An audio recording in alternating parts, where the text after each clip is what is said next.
ನಮಸ್ಕಾರ. ನಾನು ಡಾಕ್ಟರ್ ಸಂಜೀವ್ ಕುಲಕರ್ಣಿ, ಧಾರವಾಡದ ಗಾಂಧಿ ಶಾಂತಿ ಪ್ರತಿಷ್ಠಾನ ಕೇಂದ್ರದ ಅಧ್ಯಕ್ಷ.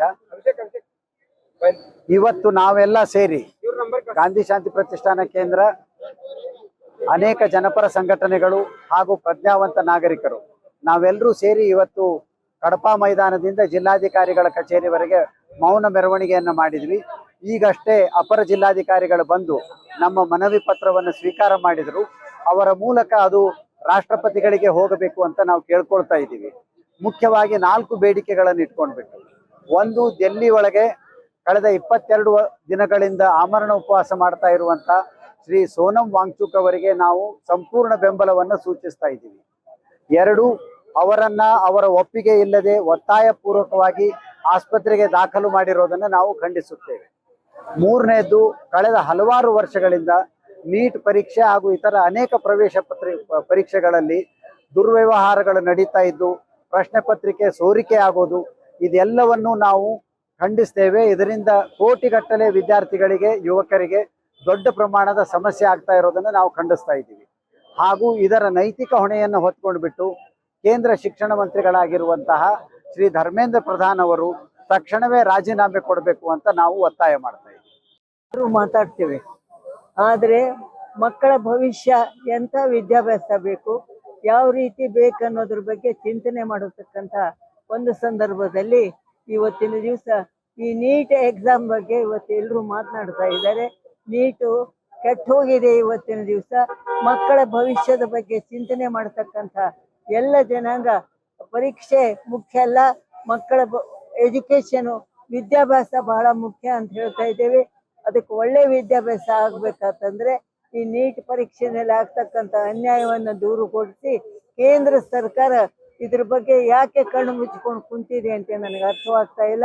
ಕೇಂದ್ರ ಸರ್ಕಾರ ಕಣ್ಣು ತೆಗಿಬೇಕು, ಎಚ್ಚರಿಕೆಯಿಂದ ಇದನ್ನು ಸರಿಪಡಿಸ್ಬೇಕು ಅಂತ ಕರ್ನಾಟಕದ ಪರವಾಗಿ ನಾನು ಕೇಳ್ಕೊಳ್ತಾ ಇದ್ದೀನಿ. ಧಾರವಾಡದಲ್ಲಿ ವಿವಿಧ ಪ್ರಗತಿಪರ ಸಂಘಟನೆಗಳನ್ನೆಲ್ಲ ಕೂಡಿಸ್ಕೊಂಡು ಕಲಾಭವನದಿಂದ ಪಾದಯಾತ್ರೆ ಮುಖಾಂತರ ಜಿಲ್ಲಾಧಿಕಾರಿಗಳಿಗೆ ಮನವಿ ಕೊಡೋದಕ್ಕೆ ನಾವೆಲ್ಲರೂ ಕೂಡಿ ಬಂದಿದ್ದೇವೆ. ಇವತ್ತು ಸಾಕಷ್ಟು ವಕೀಲರು ಕೂಡ ಈ ಒಂದು ಪ್ರತಿಭಟನೆಯಲ್ಲಿ ಪಾಲ್ಗೊಂಡ್ರು. ಇದೊಂದು ಶಾಂತಿಯುತವಾದಂತಹ ಪ್ರತಿಭಟನೆ. ಉದ್ದೇಶ ಏನಂದ್ರೆ ಇಷ್ಟೇ, ಇವತ್ತು ನಿಟ್ ಪೇಪರ್ ಪ್ರಕರಣ ಏನಿದೆ, ಸೋರಿಕೆ ಏನಾಗಿದೆ, ಅದರ ವಿರುದ್ಧವಾಗಿ ಜಂತರ್ ಮಂತರ್ ಡೆಲ್ಲಿಯಲ್ಲಿ ಏನೊಂದು ಪ್ರತಿಭಟನೆಯನ್ನ ನಡೆದಿತ್ತು. ಆ ಪ್ರತಿಭಟನೆಯಲ್ಲಿ ಪೊಲೀಸರು ಯಾವ ರೀತಿ ಒಂದು ಸಂಚನ್ನ ನಡೆಸಿದ್ರಂತಾನೆ ಹೇಳ್ಬೋದು. ನಾವು ನೋಡಿದ ಪ್ರಕಾರ ಅವರು ಬೆಳಗ್ಗೆ 7 ಗಂಟೆಗೆ ಯೂನಿಫಾರ್ಮ್ ಬಿಟ್ಟು ಸಿವಿಲ್ ಡ್ರೆಸ್ ನಲ್ಲಿ, ಮಾಮೂಲಿ ಡ್ರೆಸ್ ಅಲ್ಲಿ ಬಂದು ಒಂದು ಸ್ಕ್ರೀನ್ ಅನ್ನ ಹಾಕಿ, ವೈಟ್ ಸ್ಕ್ರೀನ್ ಅನ್ನ ಹಾಕಿ ಅವ್ರನ್ನ ಪೂರ್ತಿ ವಾಕ್ಸಂಗ್ ಅವ್ರನ್ನ ಕವರ್ ಮಾಡಿ, ಸುಮನ್ ಅವ್ರನ್ನ ಅಲ್ಲಿಂದ ಎತ್ತಾಕೊಂಡು ಹೋಗುವಂತ ಒಂದು ದೃಶ್ಯ ನಾವು ನೋಡಿದ್ರೆ ಏನ್ ಅನ್ಸುತ್ತೆ, ನಾವು ಭಾರತ ದೇಶದಲ್ಲಿ ಇದೇವೋ ಇಲ್ಲೋ, ನಮಗ್ ಸ್ವಾತಂತ್ರ್ಯ ಸಿಕ್ಕಿದೆ ಇಲ್ಲೋ ಅಂತ ಅನ್ಸುತ್ತೆ.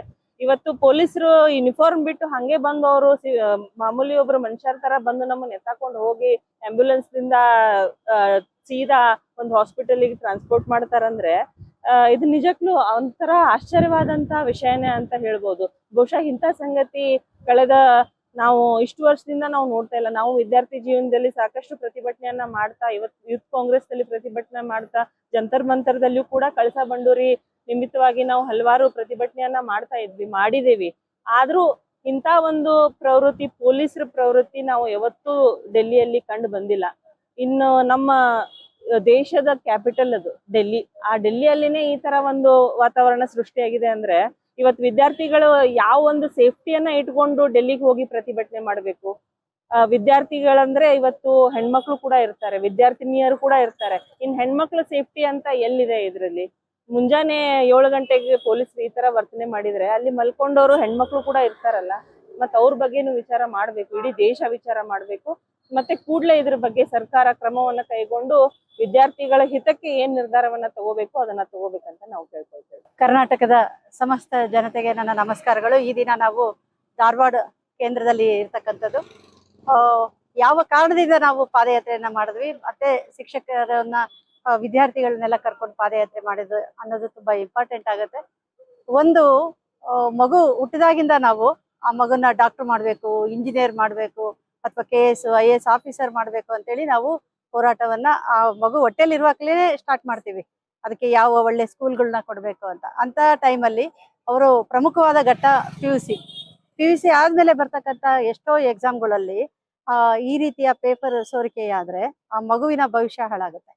ಆ ರೀತಿಯಲ್ಲಿ ಎಕ್ಸಾಮ್ ಎಲ್ಲ ಬರೆದು ಬಂದ್ಮೇಲೂ, ನೀಟ್ ಎಕ್ಸಾಮ್ ಬರೆದು ಬಂದ್ಮೇಲೂ ಪೇಪರ್ ಸೋರಿಕೆ ಆಗಿದೆ ಅಂತ ಹೇಳಿ ಆ ಪೋಸ್ಟ್ಪೋನ್ ಮಾಡಿದ್ಮೇಲೆ 20 ಜನ ವಿದ್ಯಾರ್ಥಿಗಳು ಆತ್ಮಹತ್ಯೆ ಮಾಡ್ಕೊಂಡ್ರು. ನಾವು ಆತ್ಮಹತ್ಯೆಯನ್ನ ಪ್ರಚೋದನೆ ಮಾಡ್ತಾ ಇಲ್ಲ, ಆತ್ಮಹತ್ಯೆ ಮಾಡ್ಕೊಂಡಿದ್ದಕ್ಕೆ ಕಾರಣ ಯಾವುದು ಅನ್ನೋದನ್ನ ನಾವು ಚರ್ಚೆ ಮಾಡ್ತಾ ಇದ್ದೀವಿ. ಆ ನಿಟ್ಟಿನಲ್ಲಿ ಎಷ್ಟೋ ಜನ ನಮ್ಮ ಸೋಷಿಯಲ್ ಆಕ್ಟಿವಿಸ್ಟ್ ಆಗಿರ್ಬೋದು, ಸಾಹಿತಿಗಳಾಗಿರ್ಬೋದು, ಪೊಲಿಟಿಷಿಯನ್ ಆಗಿರ್ಬೋದು, ಎಲ್ಲರೂ ಸೇರಿ ಹೋರಾಟ ಮಾಡ್ತಕ್ಕಂಥದ್ದು.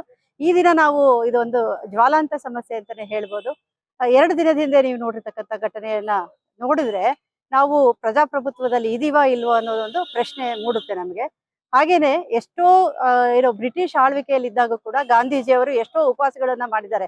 21 ದಿನ, 22 ದಿನ ಈ ರೀತಿಯ ಉಪವಾಸ ಮಾಡಿದಾಗ ಕೂಡ ಬ್ರಿಟಿಷರು ಕೂಡ ಈ ರೀತಿ ಅಮಾನವೀಯವಾಗಿ ನಡ್ಕೊಂಡಿರ್ದಿದ್ದು ಘಟನೆಗಳು ಯಾವುದು ನಡೆದಿಲ್ಲ. ಅಂತ ವಿದೇಶಿಯರೇ ಇದ್ದಾಗ ನಮಗೆ ಈ ಘಟನೆಗಳು ಇಲ್ಲದೆ ಇದ್ದಾಗ ನಾವು ಇರ್ತಕ್ಕಂಥದ್ದು ಪ್ರಜಾಪ್ರಭುತ್ವದಲ್ಲಿ ಇರ್ತಕ್ಕಂಥದ್ದು, ಆಮೇಲೆ ಡೆಲ್ಲಿಯಲ್ಲೇ ನಡೀತಕ್ಕಂಥದ್ದು ಘಟನೆ, ಅದನ್ನ ಕೇಳೋಕೆ ಕೂಡ ಯಾವಾಗ ನೋಡಿದ್ರು ಮನ್ ಕಿ ಬಾತ್ ಹೇಳ್ತಕ್ಕಂತಹ ನಮ್ಮ ಪ್ರಧಾನಿಗಳು ಜನ್ ಕಿ ಬಾತ್ ಕೇಳೋಕೆ ಬರೋದೇ ಇಲ್ಲ. ಇದುವರೆಗೂ ಮಣಿಪಾಲ್ಗೆ ಹೋಗಿಲ್ಲ, ಪತ್ರಕರ್ತರನ್ನ ಎದುರಿಸಿಲ್ಲ. ಅದ್ರ ಜೊತೆಗೆ ಉಪವಾಸ ಮಾಡ್ತಕ್ಕಂಥವ್ರಿಗೆ ಏನ್ ಕಷ್ಟ ಇದೆ, ಏನ್ ಸುಖ ಇದೆ ಅಂತ ಕೇಳದೇನೆ ಒಂದ್ ರೀತಿಯಲ್ಲಿ ಫ್ಯಾಸಿಸ್ಟ್ ಧೋರಣೆಯಲ್ಲಿ ಅವ್ರನ್ನ ಎತ್ಕೊಂಡು ಹೋಗಿರ್ತಕ್ಕಂಥದ್ದು ನಾವು ಖಂಡಿಸ್ತೀವಿ. ಯಾವುದೇ ವ್ಯಕ್ತಿಯ ಊಟ ಆಗಿರ್ಬೋದು, ಅವರ ತೊಡುಗೆ ಆಗಿರ್ಬೋದು, ಎಲ್ಲ ಅವ್ರ ಇಚ್ಛೆಗೆ ವಿರುದ್ಧವಾಗಿ ಅವ್ರಿಗೆ ಯಾವುದನ್ನು ಬಲವಂತವಾಗಿ ಕೊಡ್ಸೋಕೆ ಸಾಧ್ಯ ಇಲ್ಲ. ಇದು ಇವನ್ ವೈದ್ಯಕೀಯ ಸೌಕರ್ಯ ಕೂಡ ಅವ್ರ ಇಚ್ಛೆಗೆ ವಿರುದ್ಧವಾಗಿ ಅಥವಾ ಅವರ ಫ್ಯಾಮಿಲಿಯ ವಿರುದ್ಧವಾಗಿ ಮಾಡೋಕೆ ಸಾಧ್ಯ ಇಲ್ಲ. ಇದನ್ನ ನಾವು ಖಂಡಿಸ್ತೀವಿ. ಹಾಗಾಗಿ ನಾವೆಲ್ಲ ಧಾರವಾಡ ಅಂದ್ರೆ ಇಡೀ ಕರ್ನಾಟಕದಲ್ಲಿಯೇ ಒಂದು ಸಾಹಿತಿಗಳು, ಸೋಷಿಯಲ್ ಆಕ್ಟಿವಿಸ್ಟ್ ಇರ್ತಕ್ಕಂತಹ ಒಂದು ಕ್ಷೇತ್ರ.